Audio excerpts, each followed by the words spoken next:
Исәнмесез, сез милләт яшәешен яктыртып баручы, кызыклы вакыйгаларын җиткерүче татарлар тапшыруын карыйсыз. Без сезнең өчен хезмәт итәбез, хөрмәтле тамашачылар.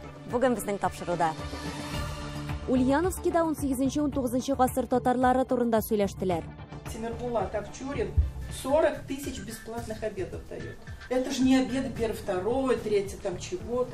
Хотя бы кусок хлеба людям дать, похлебку какую-то. Это благотворительность. Әтнә дәүләт театрында Шыңгыз Айтматов әсәре белән сезон ачылды. Уйландыра торган сәбәпләр һәм мәгънәләр бик күп һәм халык тетрәнеп китер дип уйлыйм. 500 елдан артык тарихы булган Түбән Сон авылының бүгенгесен инде. Яшь аерыбызгына картайып килә. Яшьләр кайту буенча булай махсус кайткан яшьләр бик юк. Башкортстанның Байталлы авылына 315 ел. Монда килгәннәр. Менә иң беренче кешеләр, аларның булган Байтал ат. Шушының исеме белән авылга исем бирелгән дигән нәрсә бар. Ульяновскидагы татар җәмәгатьчелеге данлыклы якташларының туганнарын эзләп табу һәм алар турында китаплар чыгару, истәлек такталары ачу буенча зур эш алып бара. Шәһәрнең милли китапханәсендә борынгы сымбыр эшмәкәрләренә һәм аларның хәйриячелек эшчәнлегенә багышланган күргәзмә ачылды. Шул ук көнне 18-19 гасыр татарлары хакында китаплар авторы, тарих фәннәре кандидаты Римма Вильданова белән очрашу узды. Теманы Рамис Сафин дәвам итәр. Шуннан да 19 гасыр уртасы борынгы Сембердә эре татар сәүдәгәрләре өчен зур эшчәнлек алып барып, нак үсеш алганчыр. Ул вакытта аларның саны да 2 дистәгә якын була. Дөрес, кайберләре дәүләт тарафыннан сәүдәгәр таныклыгы алмыйча гына кәсеп итә. Шуларның берсе заманына күрә укымышлы Сираҗетдин Бахтиев. Он был бы купцом первой гильдии, но он не брал эту свечку. Там просто надо было заплатить, и, значит, ты становишься... То есть объявляешь свой капитал, что я владею таким капиталом. Ну, какой хочешь объявляешь. Хочешь третьей степени, хочешь второй, первый выше. Но зато уже твоих детей никаких не бьют розгами, в армию не берут. Бүген Ульяновскиның федерация урамында Сираҗетдин Бахтиев салдырган берничә йорт сакланып калган. Хәзер аның берсендә мөфтият урнашкан, икенчесе мәчет вазифаларын башкара. Вот эти два дома тоже бахтеевских.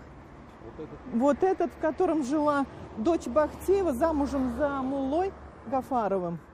А этот дом он себе купил, когда вот эти два дома в 16 году передал мечети. Күптән түгел генә Санкт-Петербургтан Бахтиевларның нәсел дәвамчысы 22 яшьлек Алексей Бахтиев Ульяновскида булып, әби бабалары яшәгән йортларны күреп китте. Алар йөргән урамнардан узды. Стали поднимать архивные документы. Вот и уже за год довольно много узнали. Нашли родственников. Вот уже до 4-юродных братьев нашли. Вот. А до этого были истории в семье, но вот в советское время это было табу, в общем-то, на такие рассказы. То есть мой дедушка, как мне рассказывает отец, всегда говорил, что он из крестьян, и все. Әмінә башлыча авыл хуҗалыгы һәм бакчачылык белән шөгыльләнгән Шәмсетдин Абушаев беренче гильдияле сәүдәгәр була. Аның бакчаларында үскән алмалар хәтта Петербургка, патша тавынына да затлатырган була. Эш кибетендә чит илдән кайтарылган азык-төлек, чәй, кофе, шикәрләр сатыла. Ул чорда яшәгән сәүдәгәрләр бик теләп хәйриячелек белән дә шөгыльләнгән. Билгеле булганча 1880-81 елларда Идел буенда зур корылык була, халык ачтан үлә. Вот тогда Тимирбулат Акчурин 40 тысяч бесплатных обедов дает. 40 тысяч по тем временам. Это же не обеды первый, второй, третий там чего-то. Хотя бы кусок хлеба людям дать, похлебку какую-то. Это благотворительность. Ульяновскиның бүгенге федерация урамындагы менә бу мәхәббәт йортта беренче гильдияле сәүдәгәр Исхак Алиев гаиләсе яшәгән. Аларның бүгенге нәсел тамырлары Казанда яшәүче журналист Эдуард Хайруллинга барып таша. Ул да бүген тәүге тапкыр 19 гасырда яшәгән әби бабайлары йортында була. У меня мурашки до сих пор, потому что когда ты заходишь в этот дом и понимаешь, что какие-то твои люди, которые связаны с тобой нитями, которые казались незримыми, и вдруг ты ощущаешь эту связь времен, ген, рода, и как-то все складывается. И вот я даже кусочки обоев разных времен и дранку даже там, отломил себе кусочек. Вот понимаю, что вот эта щепка из того времени, когда мой прадед строил до... Эдуардның бабасы Исхак Алиев та заманның алдыңғы карашлы хәйриячесе, ягъни меценаты була. Он завещает передать Буинску 6 тысяч рублей. Это огромные деньги, несколько мечетей на эти деньги можно было построить. 6 тысяч рублей. На эти деньги предполагалось купить землю, либо другое доходное недвижимое имущество.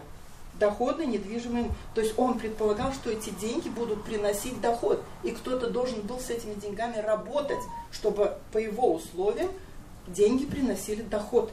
Татарское общение. 20-нчы гасыр башында барлык милләт вәкилләрен берләштергән Бөтен Россия сокну җитештерүче фабрикантлар оешмасы барлыкка килә. Анда Россиянең нибары 46 зур фабриканты керә. 8 из них симбирские татары, я не говорю все, симбирские татары.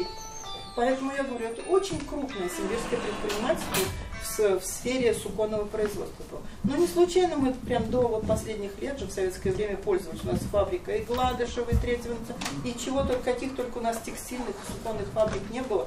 Это их. Шәһәрнең милли китапханәсендә узган очрашуда Рима Вильданова Сембернең байтак сәүдәгәрләре һәм аларның хәйрия эшчәнлеге хакында тәсвирләп сөйләде. Алар турындагы күргәзмәгә куелган фотоларга аңлатма бирде. 19-нчы гасыр байларының хәйрия эшчәнлеге бүгенге татар байларына да үрнәк булсын иде. Ульяновскидан Рамис Сафин, татарлар.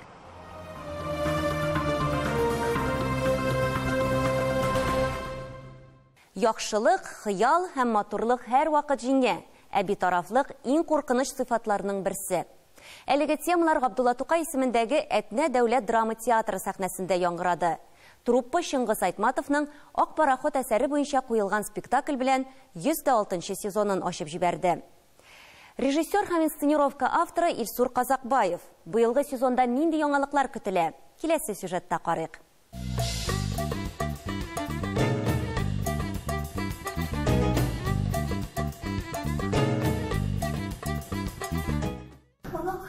Ханың ике әкияте булды.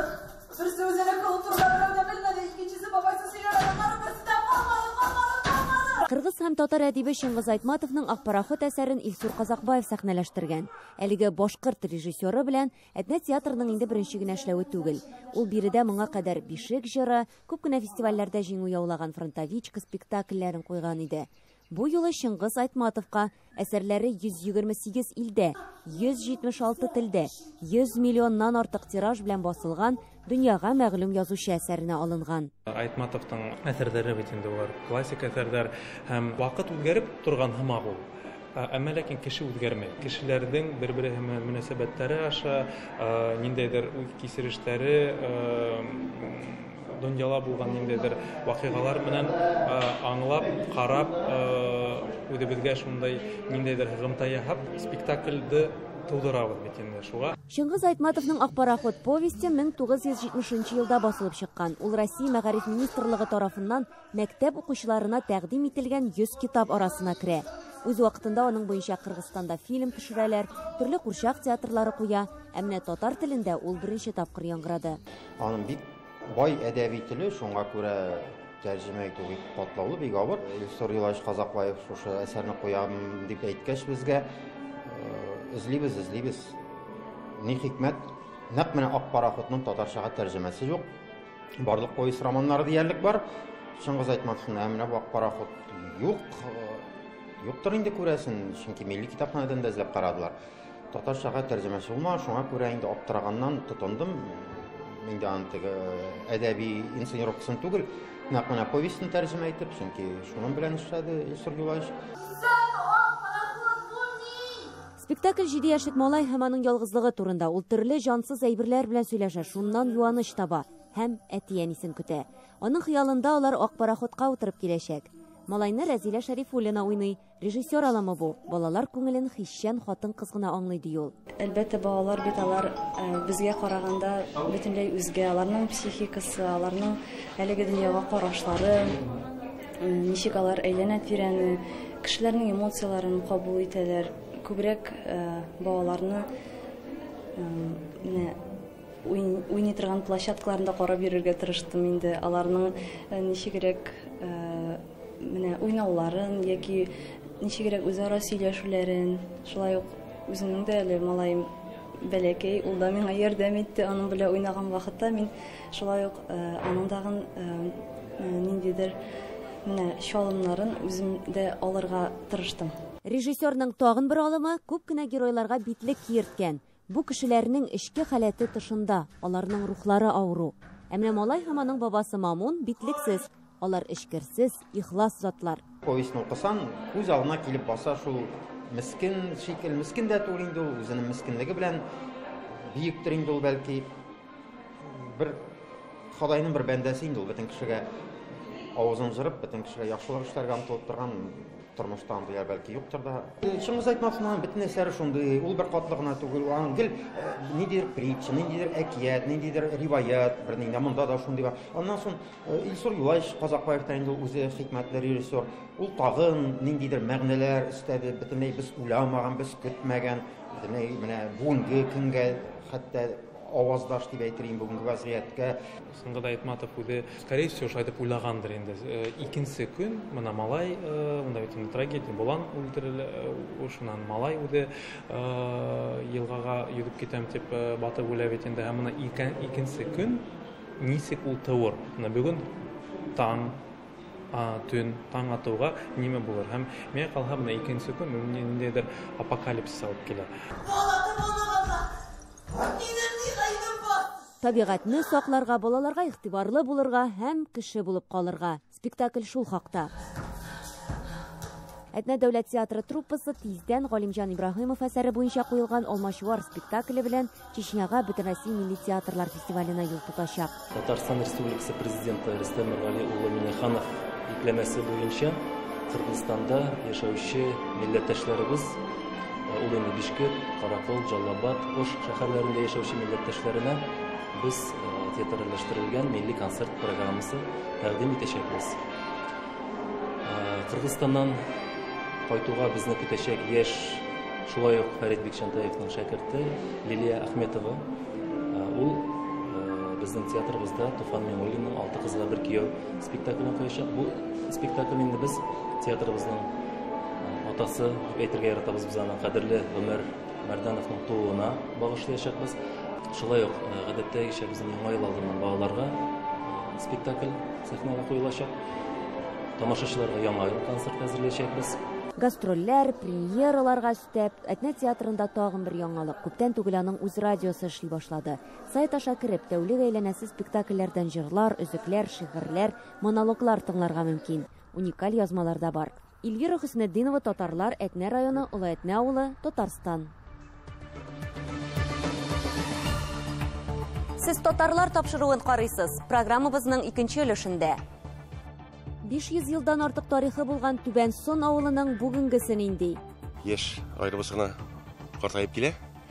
Яшьләр кайту буенча булай махсус кайткан яшьләр бик юк. Башкортстанның Байталлы авылына 315 ел. Монда килгәннәр. Менә иң беренче кешеләр, аларның булган Байтал ат. Шушының исеме белән авылга исем бирелгән дигән нәрсә бар. Дәвам итәбез. 500 елдан артык тарихы булган Түбән Сон авылы белән узган тапшыруларда таныштыра башлаган идек. Тарихы, халкы турында сөйләдек.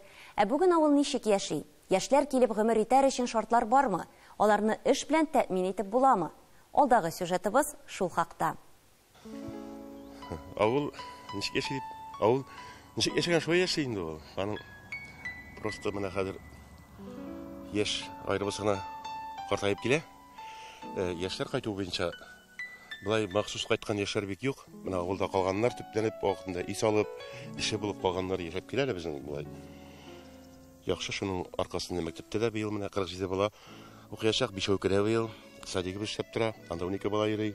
16-17 гасырда ук нигез салынган авылда бүген 170 йорт бар. Берничә кеше фермер хуҗалыклары оештырып, җир эшкәртү белән шөгыльләнә. Авыл халкы аларга шәхси җирләрен арендага биреп тора. Мал тотучылар да бар, алар да сала халкын эш белән тәэмин итә. Кайберләре юл салу һәм вакыты белән эшкә йөреп тамагын туендыра. Тагын авылыбызда менә төп нәрсәләр бит инде. Авылга килеп кергән мәктәп, мәдәният йорты, медицина хезмәте төп ниләр. Алар безнең барсы эшләп килә. Без елда берәр программа кереп, нәрсә булса алып калырга тырышабыз авыл җирлеге өчен. Юллар, Заемна Кылыч авылында 1 километр юл салдык. Программага үзебезнең үзара салымнан башка трактор алдык. Осы тракторлы булды. Ул безгә бик кирәк иде инде. Карлар көрәргә бик телмерде. Харка кузда булмагач, кар көрә үзебезнең эштә бит инде. Шушы бинаны ремонтладык, түбәсен ябып, 3 ел булды ул. Авылда иганәчеләр дә бар. Зиратны төзекләндерү, чистартуда актив катнашалар. Зур бәйрәмнәрнең чыгымнарын да үз өсләренә алалар. Шуларның иң күләмлеләре Сабан туй һәм гаетләр. 1996 елны ачылган мәчетне дә халык белән бергә җиһазландырып, эшләтеп яшиләр. Җомга намазларына 15 кеше җыела, гаетләрдә инде 70-80 кеше була. Мәчет имамы әйтүенчә, гыйбадәтханәдә яшьләр, балалар күбәя. Мәчет каршында укулар оештырабыз. Кызларга авыстай дәрес бирә. Ирләргә мин бирәм, менә быел Алла бирсә, октябрьләрдән ачып җибәрергә ниятләнәбез. Безнең укучы балаларыбыз Мамадышта мәдрәсә каршында бәйге узды, шунда барып Коръән уку дәресләре, Коръән укып, призлы урыннар, бүләкләр алдып кайттылар. Менә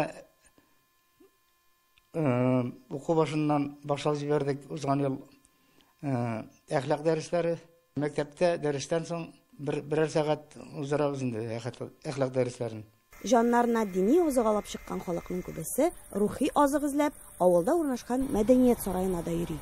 Монда да мәдәни тормышны җанландырып торалар. Йөри халык, Аллага шөкер, бик яратып үзебезнең куйган концертларыбызны, театрларыбызны бик яратып халык карый дип әйтәсем килә. Театр түгәрәге эшли, олылар өчен дә, балалар өчен дә, шулай ук бию түгәрәге бар, олыларныкы, олы кызларыбыз йөри һәм балалар, садик балаларыннан башлап инде бию түгәрәге инде ансын үзем алып барам.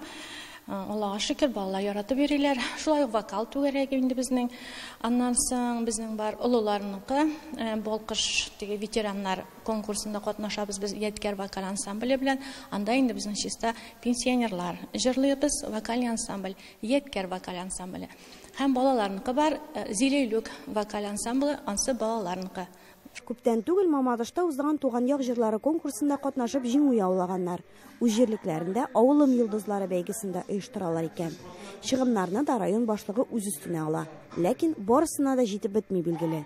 Менә тиктерелгән костюмнар белән йөреп торабыз. Яңалар булса инде мишәт итмәс инде. Яңа ниләр костюмнарны яңартасы килә инде. Биючеләрнең кызларының да костюмнары тузды инде. Менә Яткәр вокал ансамблендә тагын яңарак матур күлмәкләр белән җылыслары килә инде, халыкны, тамашачыларны сөендерәселәре килә. Теләк бар да куәт бар дигәндәй, Аллаһ кушса, яңа сәхнә киемнәре дә булыр. Иң мөһиме, авыл яшәсен, киләчәге өметле булсын.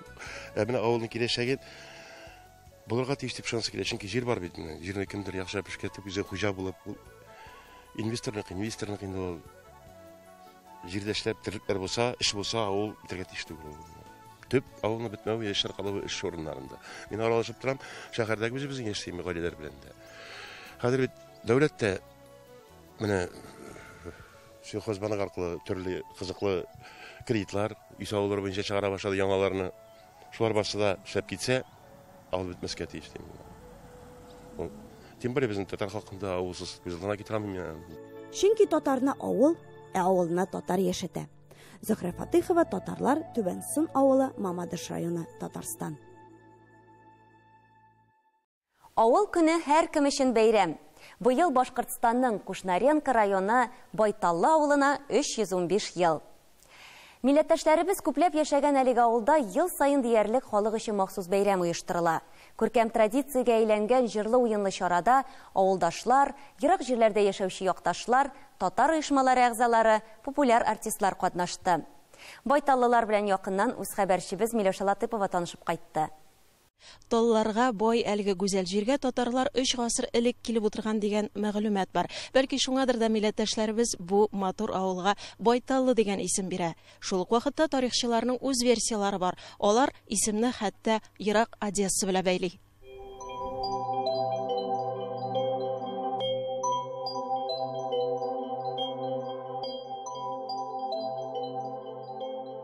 Монда килгәннәр. Менә иң беренче кешеләр и аларның булган Байтал ат. Ул ат баткан болотага Шуннан соң и шушының исеме белән авылга исем бирелгән дигән нәрсә бар. Бер 4-5 ел элек Одесса өлкәсендә Байталлы авылы бар. Мен интернеттан шунда краеведлар белән элемтәгә чыктым да. Шуннан соң сорыйм. Мен әйтәм, сезнең авылның, мен әйтәм, исеме каян килеп чыккан димән. Булар әйтәләр, менә легенда шундый бар ди. Менә булган ди Байтал дигән ди. Ат булган ди, шул баты белгән ди шуны. Топонимика темасын дәвам иткәндә тарихи мәгълүматлар буенча 1722 елда әлеге авыл Нәүрүз исемен йөрткән. Менә монда булган ике мәхәллә, беренчесе Нәүрүз, икенчесе Байталлы. Аннан соң инде калган Байталлы гына. Әле менә бу мине табу безнең өчен, авыл халкы өчен бик матур исем булган бит. Шуның өчен без инде Нәүрүз Байталлы дип атарбыздыр дип уйлап торабыз әле.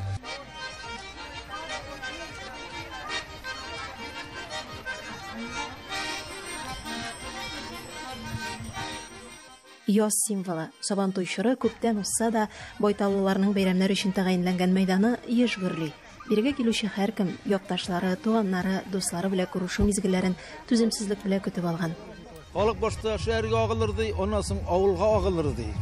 Менә шул период җитәр дип уйлыйбыз әле, чөнки авылда яшәү күркәм бит, матур бит инде. Менә шундый күркәм җирләрдә Сабантуй үткән Уфада шәһәрдә мөмкин мисалында. Мөмкин түгел бит инде. Шуңа күрә яшьләр менә күрәләр шушы бәйрәмне, күрәләр. Аларга бик ошый бит. Ошамаса кайтмаслары елда кайталар. Яшәсен урман кырлар, күктә тургай сайрасын, гөл чәчәкләргә күмелсен, гел яшәсен Байталлым. Берничә мәйданчыкка бүленгән яланда һәркем үзенә кызыклы шөгыль тапты. Кемдер сәхнәдән барган концертны күзәтсә, кемдер авыл тарихы белән бәйле викторинада катнашып, бүләкләр алды. Җинне шулай салабыз да, рәсем төшергән кебек. Каләм урынына җин. Бәйрәм мәйданының аерым бер урынында балаларга киез басу буенча осталык дәресләре үткәрелде. Шулай ук кул эшләреннән торган күргәзмәләр оештырылды.